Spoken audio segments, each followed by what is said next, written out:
Super star Krishna నట జీవిత విశేషాలని ప్రతిరోజు మీ ముందు ఉంచుతున్నాను.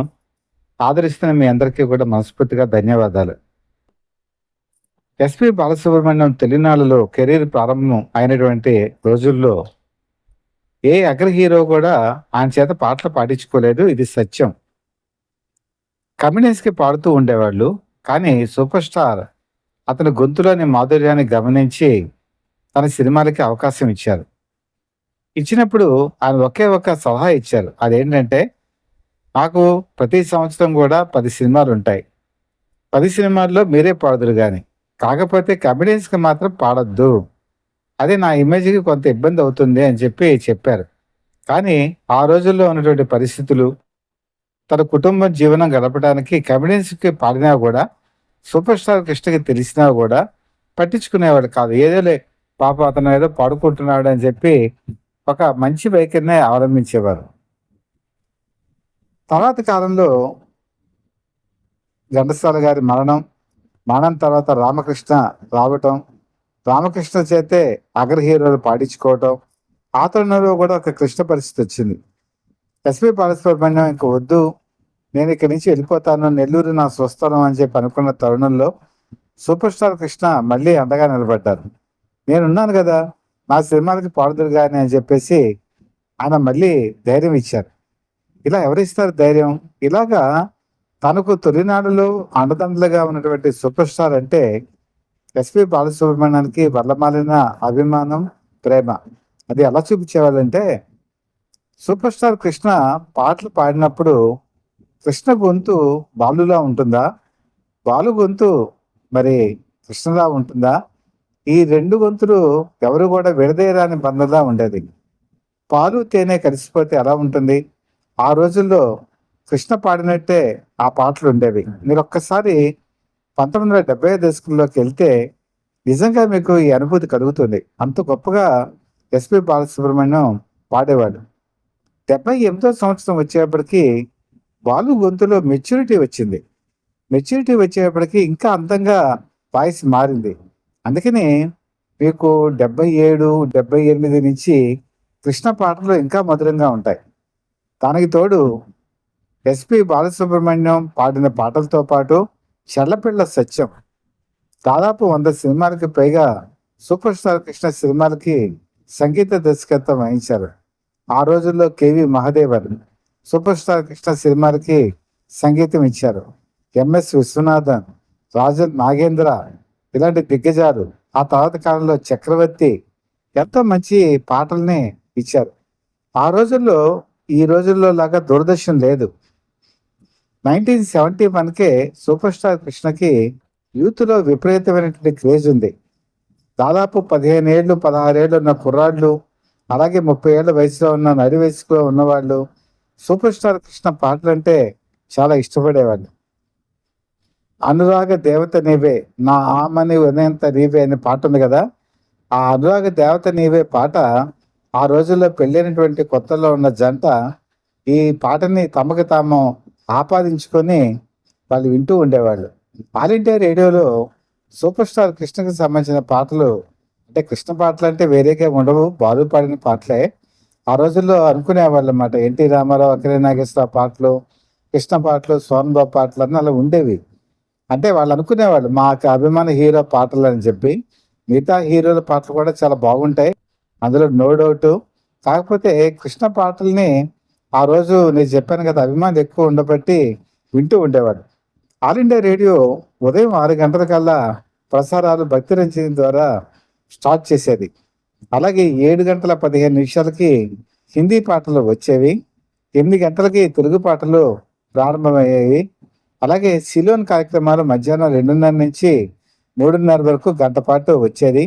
అది ఆగుతూ ఆగుతూ ఆగుతూ ఆగుతూ వచ్చేది. మీకు గుర్తుందో లేదో? అంటే మనకి సిగ్నల్ సరిగా ఉండేది కాదు. అలాంటి మధురమైనటువంటి రోజులు, ఆ క్షణాలు, నా చిన్నతనంలో ఉన్నటువంటి ఆ మధురమైనటువంటి జ్ఞాపకాలు ఇప్పటికీ కూడా కళ్ళ ముందు కదలాడుతూ ఉంటాయి. అందులో మరి ఈనాడు కట్టుకున్న బొమ్మరిల్లు కావాలి ముందు ముందు పొదరిల్లు పొదరిల్లు అనేటువంటి పాట, పెళ్ళైనటువంటి ప్రతి ఒక్కరు కూడా ఇల్లు కట్టుకోవాలి, ఆ ఇంట్లో మనం ఉండాలి అనే కోరిక ఈ పాట ద్వారా ఉండేది. బాబు వినరా అన్నాదమ్ముల కథ ఒకటి అనే పాట వింటూ ఉంటే 1970 దశకంలోనే మరి ఉమ్మడి కుటుంబ వ్యవస్థ సన్నగిల్లిపోయింది.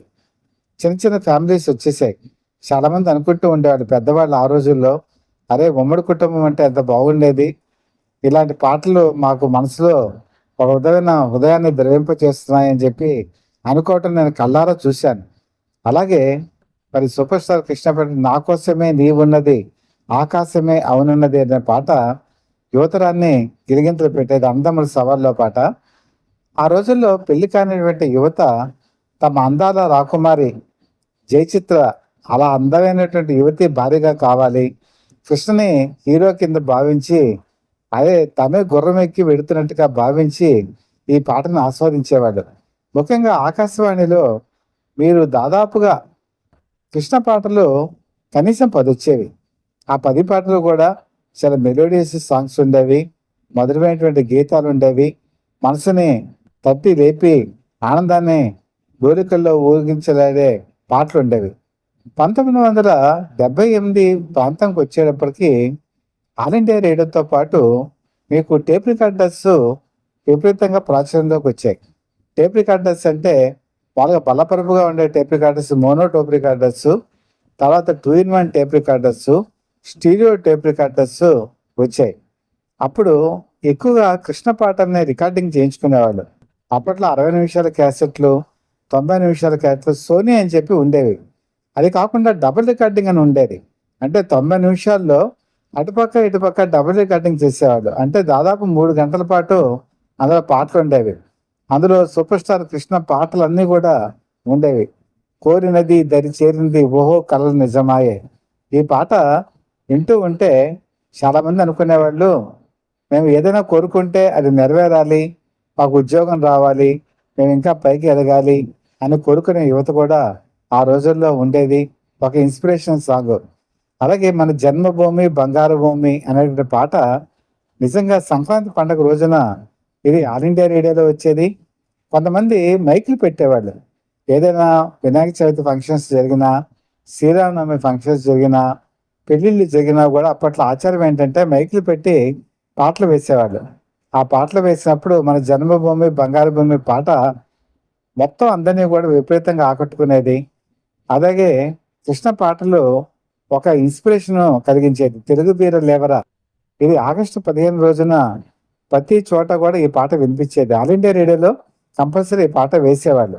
ఈ పాట విన్నప్పుడు అల్లూరి సీతారామరాజే మన కళ్ళ ముందు కదలినట్టుగా, ఆ పాట మన ముందు పాడినట్టుగా మనకు అనిపించేది. ఎంత గొప్ప రోజులు అవి, ఎంత మధుర క్షణాలు అవి. అది చాలా గొప్ప రోజులు, మన చిన్ననాటి రోజులు. అందరూ రేడియో చుట్టూ కూర్చొని అమ్మ నాన్న తమ్ముడు చెల్లెలు అక్క వీళ్ళందరూ కూర్చొని వింటూ ఉంటే, కృష్ణ పాటలు కనుక వస్తూ ఉంటే మనం అందరం మైమరిచిపోయి ఆ పాటలు విన్న రోజులు మీరు ఒక్కొక్కసారి గుర్తు తెచ్చుకోండి. మీకేంటి అనుభవాలు ఉన్నాయి ఒకసారి ఉంటే మీరు కూడా మాకు తెలియచేయండి. అలాగే మా ఊళ్ళో ఒక పడుచుంది దయ్యం అంటే భయం అన్నది, ఈ పాట కూడా ఎంత బాగుంటుంది. ఆ రోజు ఆకాశవాణిలో ఈ పాట వస్తూ ఉంటే అందరూ కూడా చప్పట్లు కొట్టేవాళ్ళు. ఎక్కడ థియేటర్లో చప్పట్లు కొట్టారంటే అర్థం ఉంది. ఇంట్లో కూర్చొని ఈ పాట విని చప్పట్లు కొట్టారంటే మీరు నమ్ముతారా? ఇది వాస్తవం. ఎందుకంటే నేను ప్రత్యక్షంగా చూశాను. అలాగే గోడ్చార్ 116 సినిమాలో నువ్వు నా ముందుంటే నిన్నెలా చూస్తుంటే జివ్వుమంటుంది మనసు రివ్వమంటుంది వయసు, ఈ పాట కూడా చాలా అద్భుతంగా ఉంటుంది. ఘంటసాల మాస్టర్ గారు తన వయసు మర్చిపోయి కృష్ణకి తగ్గట్టుగా ఈ పాట పాడారు. అలాగే డీరి డిరి డిరి డీరిడి అనే పాట కూడా ఆ రోజు యువతరాన్ని గిలిగింతలు పెడుతుంది. ఈ పాట కూడా మరి దూరదర్శన్లో తొలినాళ్ళలో వచ్చినప్పుడు చాలామంది, అంటే 1984లో దూరదర్శన్ వచ్చింది విస్తృతంగా. అప్పుడు దూరదర్శన్లో కూడా ఈ పాటను చూసి ఆనందించారు. దూరదర్శన్ రాకముందు ఆకాశవాణి మాత్రం కృష్ణ పాటల్ని వేసినప్పుడు చాలామంది మైమరిచిపోయేవాళ్ళు, ఆనందించేవాళ్ళు. అలాగే గ్రామ్ఫోన్ రికార్డ్స్ ఉండేవి. ఆ గ్రామ్ఫోన్ రికార్డ్స్లో కూడా కృష్ణ పాటల్ని పెట్టుకొని వినేవాళ్ళు. అలాగే సినిమా థియేటర్స్ దగ్గర 1970sలో నేను చెప్తున్నాను, కృష్ణకి సంబంధించిన పాటల పుస్తకాలు దొరికేవి. అందులో కృష్ణ ఫోటో, లోపల కథ, అంటే ఆ సినిమా కథ, రాబోయే కృష్ణ చిత్రాలు, వాటి ఫోటోలు కూడా వేసేవాళ్ళు. అభిమానులు వీటిని కొనుక్కొని భద్రపరుచుకునేవాళ్ళు. తర్వాత వీటిని బైండింగ్ చేయించుకునేవాళ్ళు. దాదాపు ఒక 50 పుస్తకాలు కనుక అయితే, ఆ 50 పుస్తకాలని బైండింగ్ చేయించుకొని ఇంట్లో పెట్టుకునేవాళ్ళు. ఇప్పటికీ నాకు తెలిసి కొంతమంది అభిమానుల దగ్గర ఈ పాత పుస్తకాలు ఉంటాయి. ఎవరైనా అలాంటి పుస్తకాలు మీ దగ్గర ఉంటే వాటి ఫోటోలు తీసి మనకి అటాచ్ చేసి పంపించండి. మిగతా ప్రేక్షకులు కూడా చూస్తారు. చూసి ఆనందిస్తారు. ఆ పాత రోజులు గుర్తుకొస్తాయి. ఏదైనా సూపర్ స్టార్ కృష్ణ ఒక ప్రభంజనం. ఆ రోజు యువతరంలో ఒక గిలిగింత, పులకింత. ఆ రోజు అభిమానులకి ఆయన మనసుల్లో ఒక దేవుడు. ఎంతో అభిమానంతో ఆయన పాటలు వినేటువంటి వాళ్ళు ఒక యువతరమే కాదు, వయసులో పెద్దవాళ్ళు కూడా ఈ పాటలు వినేవాళ్ళు. ముఖ్యంగా ఆ రోజుల్లో బీపీ ఉన్నవాళ్ళు, డయాబెటీస్ ఉన్నవాళ్ళు కృష్ణ పాటలు కనుక వింటూ ఉంటే మా మనసు చాలా ప్రశాంతంగా ఉంది అని అంటే నేను స్వయంగా చూశాను. ఎందుకంటే కృష్ణ పాటల్లో ఆ మాధుర్యం ఉంటుంది, ఆ ప్రశాంతత ఉంటుంది, మంచి సాహిత్యం ఉంటుంది. ముఖ్యంగా ఆచార్య ఆత్రేయ రాసిన కృష్ణ పాటలు అయితే చాలా అద్భుతంగా ఉంటాయి. అవన్నీ కూడా ఈ రోజుల్లో మనం చూస్తూ ఉంటే ఒకటి అనిపిస్తూ ఉంటుంది, సూపర్ స్టార్ కృష్ణ మళ్ళీ తిరిగి వస్తారా? అతనికి మరి అంత గొప్పగా పాటలు పాడిన ఎస్పి బాలసుబ్రహ్మణ్యం తిరిగి వస్తారా? ఆ జంట మళ్ళీ వస్తుందా? వస్తే మళ్ళీ ఆ రోజులు తిరిగి వస్తాయా? ఆ స్వర్ణయుగం మళ్ళీ వస్తుందా? నాకైతే ఇదే సందేహం. వస్తే బాగుండు. వస్తే మళ్ళీ మనం అందరం కూడా మళ్ళీ అలాంటి సినిమాలు చూస్తాం, అలాంటి పాటలు వింటాం. అవి రావాలని మనస్ఫూర్తిగా కోరుకుందాం.